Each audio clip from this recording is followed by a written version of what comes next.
Back by popular demand, Tim Hasselbeck. Great appearance last time he was on, former NFL quarterback, and works for the mothership, although also the ACC network. He will be in Chapel Hill. It's Duke in North Carolina coming up this Saturday on the ACC network. Let me start with last night here. Let's start with the Jets. Can you pinpoint one major problem with this team? Like, what's the one that stands out? Listen, I try not to be crazy obvious. Look, I think the quarterback is a big major issue. It's just surprising to me. I think I see guys play sometimes, Dan, and it's like they're unlocked, they're free, they're not worried about making mistakes. And I just feel like there's an element sometimes when you watch other guys that they're just paralyzed. Like, I know they're better players than what we see. I know they're better athletes than what we see. But there's just something, whether like the building or the game plan or whatever it is, has just made them feel like, all right, they just want me to not screw up. Like, that's what they want me to not do. And I think when you do that, you're just not as good. Like, just there's an element of being, relaxed and confident that I think, there's a carefree to being able to play the position sometimes that I think is important. But when you go to the line of scrimmage and you're thinking about blocking assignments, you're thinking about the pass rush. I mean, he's forced to think about other things. I don't know if he can have tunnel vision when he goes up there and goes, hey, it's just like when I was at BYU. I don't have to worry about anything. I can freelance. He doesn't have that opportunity with as bad as that offensive line is. Yeah, no, listen, that's fair. Pass protection, just look around the league. Guys that play well, oftentimes it's because that week, like, they've got a clean pocket. There's just about everybody that's playing in the league is going to do better in that environment. I think what I'm more referring to is like, look, you look at some of these quarterbacks that go out there. I'll give you the kid in Chicago, Bajent, this week. I thought there was a carefreeness to how he played, which surprised me a little bit based on how he struggled the week before. I think you look at Josh Dobbs, and like, you come into that environment, it's like, listen, man, like, I'm not going to bog myself down and slow myself down by thinking about all the bad things that might happen. Like, there's an element of cutting it loose. And I'm not saying be reckless, but I think there's an element of guys just looking hesitant at times. And I feel like you see that a little bit with Zach. And I think because of the O-line, because of just some of the things they're dealing with, like, you need his athleticism and his ability to be an asset, not something that doesn't shine through. What is the major motivation for Aaron Rodgers to try to come back this year? Listen, I think you just run out of time, age, injury, like an appreciation for how old he is, what he's been through in his career. And then, look, I think everybody that has had success like he's had or close to it, like, there's this chip, right? That in competitiveness that's different than other players. Like, there are plenty of people that are like, look, I'm making a lot of money, I'm going to get better, I'll see you next year. But I think there's an element of, look, I just did something that no one else has done. I think really, really great players are motivated by things like that. So, I think that those are probably the things that factor into him the most. Feels like he wants to prove something modern medicine-wise. Like, that's really important. That's why he's out there throwing the football. He wants you to see. He wants you to chronicle this. He wants this to go viral. And look, whatever his interpretation of modern medicine is and what he's pushing and what he believes in, good for him. Because if it works for him, that's all that matters. It feels like that might be at the front of this, that I want to get back. I don't know if he can play and help them, if he should come back and play, but it feels like there's a couple of different motivations, at least, from the outside looking in. Yeah. And listen, I think, we're probably both speculating that that'd be the case, but how about this? Like, I don't disagree with you. To think about great players in that. When Adrian Peterson came back from his ACL injury and it was 6 months, what did we do? Look at Adrian Peterson. This guy's not human. He's coming back from that injury after 6 months. And then next thing you know, it's like Wes Welker does his ACL. Like, oh, how fast is Wes coming back? And now all of a sudden, like, that's changed the game where we go, guy tore his ACL, like, so what, man? Like, 6 months, he's going to be better than he was before. And, like, that doesn't happen with like the journeyman player. Like that's not but it's the great player that does it. And now all of a sudden he changes everyone's expectation for it. So look, I think you're right. Like only Aaron would really be able to tell us, but like if he changes the game in terms of tearing your Achilles and how you come back, that's a big deal to someone like him, I bet. Daniel Jones tearing his ACL. Let me put you in the front office with the Giants. What are you going to do at the quarterbacking position? Yeah, I think you need to look. I don't think they've had their guy. I think the contract this year, like I just haven't felt that way. Look, I think the success last year was a little bit of fool's gold. I think Daniel's tough and competitive and all that. And I have a ton of respect for a guy that tears his ACL and I think tries to keep playing, not knowing how badly he hurt himself. Like everyone's got to understand, like that's the type of competitor he is. That's great. But I know this, like you mentioned the game I have this weekend. I know a lot of people talk about Caleb Williams. Drake May is to me about as perfect of a prospect that I have ever seen in 15 years at ESPN. Like there are good quarterbacks coming out in this draft. You're going to have a bad team. I understand, you re-signed Daniel Jones to a big contract last year and all of that. I think if you're in the market for one of these guys that I believe is going to be really, really good, I think you got to get involved in that game. And Drake May, for me, Dan, would be at the top of the list. Tim Hasselbeck, ESPN ACC football analyst, former NFL quarterback. Let me stay on that because I think Orlovsky, we've had a couple of analysts who have been, it felt like we moved away from Caleb Williams because we wanted to bring in other quarterbacks into the conversation. And then I wondered, Michael Penix Jr. and Caleb, is it 1A, 1B, 1C in your opinion with these quarterbacks? Here's what I think. I think in the evaluation process of these guys, well, first off, all three of them ridiculously talented, right? And I think a lot of people are going to say, yeah, this guy's good enough, productive enough, projects enough to be a first rounder. I think when people sit down and talk to Drake May, I think that it's going to look like there's nothing wrong with him. I think when you talk through, he's going to be a better pro than college player.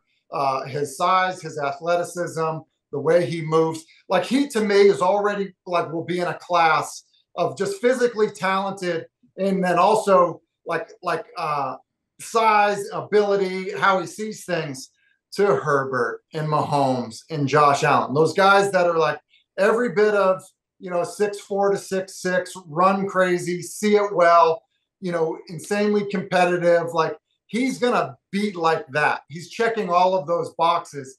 And then he's just a young kid still that I think is going to get better in the pros when you can control the game because of how smart he is. So okay. I'm going to give you the number one pick, Tim. Tim, you're the Cardinals. You're on the clock. Yeah, I'm taking him. Taking Drake May. Yeah. Okay. That's a quick answer. Yeah. I am. Yeah. So, I think that, and look, I haven't, because I do ACC games, Dan, obviously, I haven't had a Washington game. I haven't had an SC game, but, I'm watching the stuff like everybody else. I just know that, from talking to people and like seeing what he's like in the building and just his competitive nature combined with his ability, like he does things that other guys just don't do that I think really translates to the next level. Let me ask you a couple of NFL questions. How does Baltimore physically dominate? They dominated the Lions and they dominated Seattle. Those are teams that I wouldn't think would be physically dominated. What is it that Baltimore is doing and what makes them a sneaky Super Bowl pick? Yeah, I think defensively, we all would probably agree. They've got an aggressive, physical front. So, look, that they're not going to get bullied by anybody on that side of the ball. And then I think offensively, as much as we've talked about, hey, this passing game is going to be different. And I think that there are elements of, in the pocket passing that have definitely improved because of the nature of what they can do offensively with their personnel, meaning, look, the guys up front, their tight end, their fullback, the backs that they have, and then the threat of what the quarterback can do, giving you a number count advantage in the run game. Like run game is numbers and angles, and so they get extra elements of that because of their quarterback. That helps you be physical. And then they've done a good job of some of the passing game stuff off of it. So I think that is what makes them special, what makes them a team that could beat Kansas City, could beat Miami, could beat any of these other teams in the AFC on the way to the Super Bowl. Who do you have a better sense of who they are, the Dolphins or the Cowboys? I think I have a better sense of who the Dolphins are than the Cowboys. And I will say this, like I actually came away Sunday night more impressed with Dallas than less impressed. Like I think it was easy to be like, hey, I'm going to focus on this last 70 seconds of the football game and be like, oh, Dallas, what a disaster. But really, I was like, I saw a quarterback play extremely well. I thought Dak did a good job running when he needed to run. He certainly passed the ball extremely well. I thought that the defense did a good job of not allowing Philadelphia to run the football. Like there are obviously elements that game could have been different. So I do think I'm encouraged by Dallas. But what I do know about, like, I know there's an identity in Miami, like of what they want to do, how they want to do things. And I think that it takes a lot for them to get away from that. Whereas, like, I feel like with Dallas, you could get a game where, Pollard has 28 carries, and then you could get a game where there's 6 carries. Like, I just don't think that you're that unsure about what you might see from Miami. You played under Andy Reid in Philly. You played under Steve Spurrier in Washington. What's the biggest difference between those two?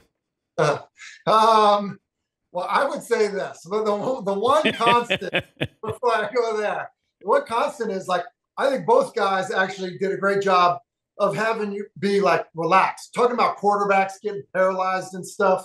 Like, I think Coach Spurrier, because he played the position, he was great at getting guys open. He wanted you to be relaxed. And he does the same exact thing. I just would say probably the biggest thing with Andy is, even though he is relaxed, like, there's no stone unturned. Like, the level of detail for a guy that's very relaxed, that keeps team meetings really short, I think is remarkable. That's a really hard balance of not being somebody that's like, hey, don't forget to do this, but don't forget to do that. And, oh yeah, hey, if the safety's high, then remember we're checking this. Like, and all of a sudden, like, you can paralyze somebody. Like, he's details, but also relaxed, And I think that's really cool. So, hey, I want to do this. I was listening to the show, Dan, and I can't get off this segment without being like, thank you for your advice on, father of the bride speeches, groomsmen speeches. Like, I was at, I've been at so many weddings. I left one not that long ago with my brother, and it was like, hey, listen, there should be a college class on rehearsal dinner speeches or wedding speeches. Like, we don't need to hear about the time that, like, you were nearly arrested after the Limp Bizkit concert. Like, we don't need that. Like, now's not the time. Like, give the compliment. Like, it's okay, right? Let's go. Have you ever given a speech, best man speech? I've given a best man speech, brother's wedding, friend's wedding. I have a daughter who's in high school, so I'm not there yet. But, like, I heard you talking about, like, where you'll be one time with that. Like, listen, I'm showering with praise at that point. Okay, like that. Like, yeah. I'm not going in. It's not the time to give a hard time. You didn't give me your favorite Spurrier story. You have to have a few of those. I have a very good Spurrier story. We were playing the Giants. I don't know if I told this before. We were playing the Giants, and it snowed like 5 inches in New York the night before. So they plowed the field before the game, but it's freezing cold. And then, it's the second half, and it's freezing out still. And I just remember I'm sitting on the bench. They got the heaters coming out of them, and I'm right next to Lavernia Scholes. And Coach Spurrier comes over to us, and our defense is on the field. It's like third down, and we're freezing, and he's facing the two of us, and he's freezing. And LC looks up at him, and he's like, "Hey, Coach," and he kind of moves over, and he's like, "You can sit down if you want." And he's like, "Oh, LC, I wish that I could. I wish that I could." He was different. He was different. He didn't care about the defense. Did he even know the guys' names on the defense there in Washington? I'm sure he knew the names. I will say this, and I know, that time didn't work out, but I feel like, there's something to learn from any good coach. He obviously is a really, really good coach. And there are a lot of things I learned from him. And listen, every level is different. Every situation is different. But at least for me, it was a lot of fun for me to play for him. Safe travels down there to North Carolina. Thanks for joining us again, Tim. Cool. Thanks, Dan. See you. Tim Hasselbeck, ESPN, also working for the ACC, former NFL quarterback. He's got Duke in North Carolina. Tim's in love. Tim's in love with Drake May.